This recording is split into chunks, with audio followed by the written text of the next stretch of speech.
Main காரணம் அந்த இடத்துல வந்து லைட் வெளிச்சு இல்லை, கருவும்னு இருந்துச்சு. நாங்கள் ஆக்சிடென்ட் ஆகி டுமின் சத்தம் கேட்டு ஆக்சிடென்ட் ஆகி போய் தேடணும். நாங்களே வந்து ஹெல்மெட் வரும் கிடக்கு, வண்டி வரும் கிடக்கு, ஆளை காணும் அப்படின்னு தேடுறதுக்கானமே அந்த இடத்துல வெளிச்சமே இல்லை. அவருக்கு இறந்ததே நாங்கள் வந்து ஒரு 4 நிமிஷம் கழித்து பார்த்துருப்போம். நாங்கள் அந்த அளவுக்கு தேடுறோம், சுற்றிலையும் தேடுறோம், அந்த பக்கம் இந்த பக்கம் தேடி போட்டு தான் அப்புறமாடி ஒரு லேடிஸ் சொன்னாங்க உள்ள கிடக்குறாங்க அப்படின்னு. அடிச்சதுல தூக்கி போட்டதில் அங்கேயே கிடக்குறாரு. எங்களுக்கு வந்து தெரில, அடிச்சு இப்படி தான் வண்டி வந்துச்சு, 3 டைவ் லைட் வந்துச்சு இல்லை. அப்போ இங்கே தானே கிடக்குனாங்கன்னு நாங்கள் தேடுறோம். எங்களுக்கு தெரியல காரணம், லைட் வெளிச்சு பத்தலை அந்த இடத்துல லைட் வச்சு இல்லை. ஆமாம் ஆமாம் ஆமாம் ஆமாம் ஆமாம் நாங்களும் அதனால தான் தேடணும். அது என் செல்ஃபோன் டார்ச் வச்சு தேடணும் எல்லாமே.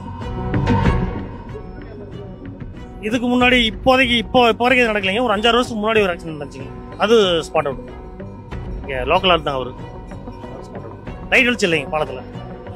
இது வெளிச்சு, இது ஒரு முக்கிய காரணம்.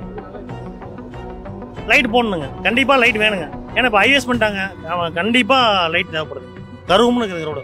இப்போ நைட்டு பார்த்தீங்கன்னா நீங்களே வந்து பார்த்தீங்கன்னா ஒரு 7 மணிக்கெலாம் வந்து பார்த்தீங்கன்னா வெளிச்சமே இருக்காதுங்க, கருவும்னு தான் இருக்குது. கடை வெளிச்சம் தான் 2 பக்கமும் இருக்கும். நடு ரோட்டில் பார்த்தீங்கன்னா வெளிச்சம் இருக்குது. பாலத்தில் முக்கியமாக லைட் இல்லைங்க, வேணும், கண்டிப்பாக வேணும் லைட்.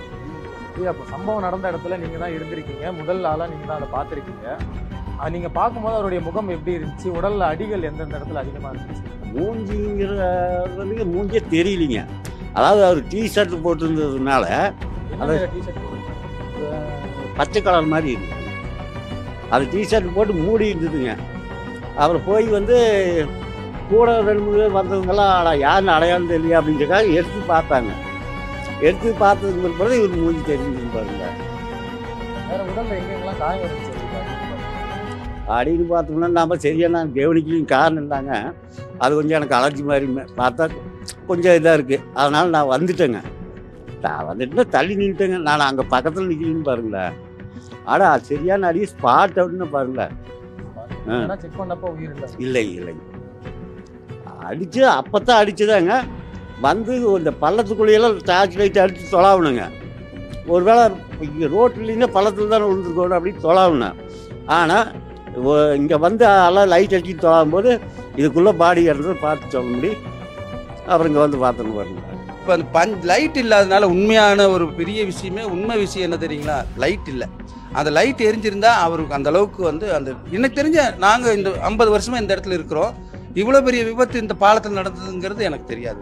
50 வருஷமாக இங்கே இருக்கிறோம். எனக்கு 60 வருஷம். எங்கள் அப்பா காலத்துலேருந்து இந்த வீடு இங்கே இது பக்கத்தில் தான் இருக்குது, அங்கிருந்தா இருக்கிறோம். ஆனால் அவங்க வந்து இந்த மாதிரி நடந்தது எங்களுக்கு தெரியாது. இந்த மாதிரி விபத்து நடந்ததில்லை. பாலத்தில் அடித்து, பாலத்தில் லாரி மோதி இருக்குது, பைக் மோதி இருக்குது, இந்த மாதிரிலாம் இருக்குது. ஒரு பாலத்தில் கனவுல மோதி இறந்தது பொறுத்தலாம் வேறு இன்னும் கிடையாது. அவர் இறந்தது வந்து எங்களுக்கும் கஷ்டமாக இருந்தது. அந்த நைட் டைமில் வந்து அந்த உதவி பண்ண போய் பண்ணணும்.